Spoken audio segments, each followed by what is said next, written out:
ਚੱਲ ਨਿਕਲ ਜਾ ਮੇਰੇ ਘਰੋਂ ਤਮਾਸ਼ਾ ਬਣਾਇਆ ਤੂੰ ਕਦੀ 500 ਦੇ ਕੋਈ 1000 ਦੇ ਦੋ ਚੱਲ ਨਿਕਲ ਜਾ ਤੂੰ ਅੱਬਾ ਜੀ 500 ਰੁਪਈਆ ਤਾਂ ਮੰਗਿਆ ਸੀ, ਤੁਸੀਂ ਕੱਢਣ ਲੱਪੇ ਚ ਧੱਕੇ ਮਾਰ ਕੇ। ਅੱਗੋਂ ਬਕਵਾਸ ਕਰਨਾ ਪਿਆ ਚੱਲ ਦਫਾ ਜਾ ਇਹ ਦਰਖਤਾਂ ਨਾਲ ਪੈਸੇ ਲੱਗੇ ਨੇ ਹੁਣ 500 ਕਮਾ ਕੇ ਲੈਏਗਾ ਤੇ ਘਰ ਵੰਡਣਾ ਹੀ ਚੱਲ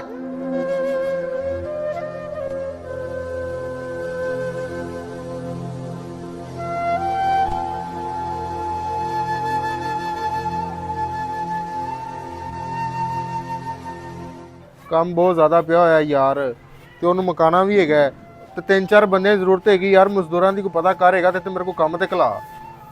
ਹਾਂ ਚੱਲ ਠੀਕ ਹੈ ਜਲਦੀ ਕਲਾ ਜ਼ਰਾ ਬੰਦੇ। अस्सलाम वालेकुम उस्ताद जी। वालेकुम सलाम। उस्ताद जी मैनू काम की जरूरत है, मैनू काम ते रख लो। ਕੰਮ ਕਰ ਲੇਗਾ? हाँ जी मैं सारा कर लाँगा जी। 500 रुपये दिहाड़ी मिलेगी? हाँ जी ठीक है जी, ठीक है, मैनू 500 रुपया दिहाड़ी मंजूर है। चल ठीक है फिर काम ते लगी जा। हाँ जी ठीक है जी, ठीक है।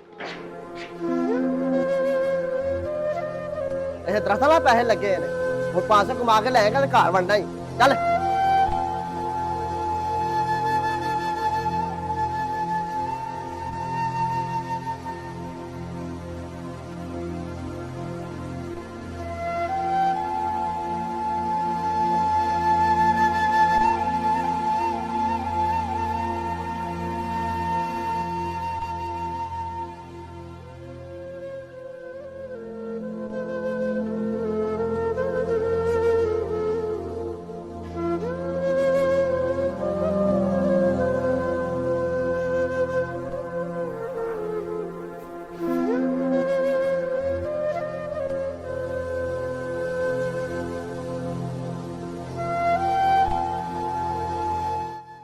चला छोटे बस कर आइया रोटी खाइए।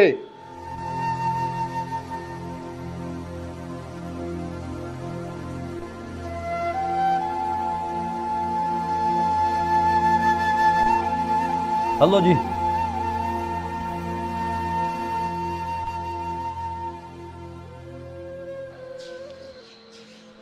उस्ताद जी सारा काम हो गया, हुण मेरी दिहाड़ी दे दियो। तो बाहर ठेकेदार बैठे इनको जाके ले ले। चलो ठीक है।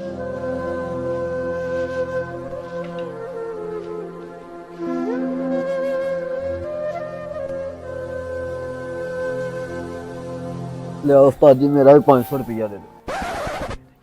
ਇਹ ਘਰ ਵੀ ਮੰਗਣਾ ਹੈ ਕੰਮ ਤੇ ਵੀ ਮੰਗਣ ਆ ਗਿਆ ਹੈ ਚੱਲ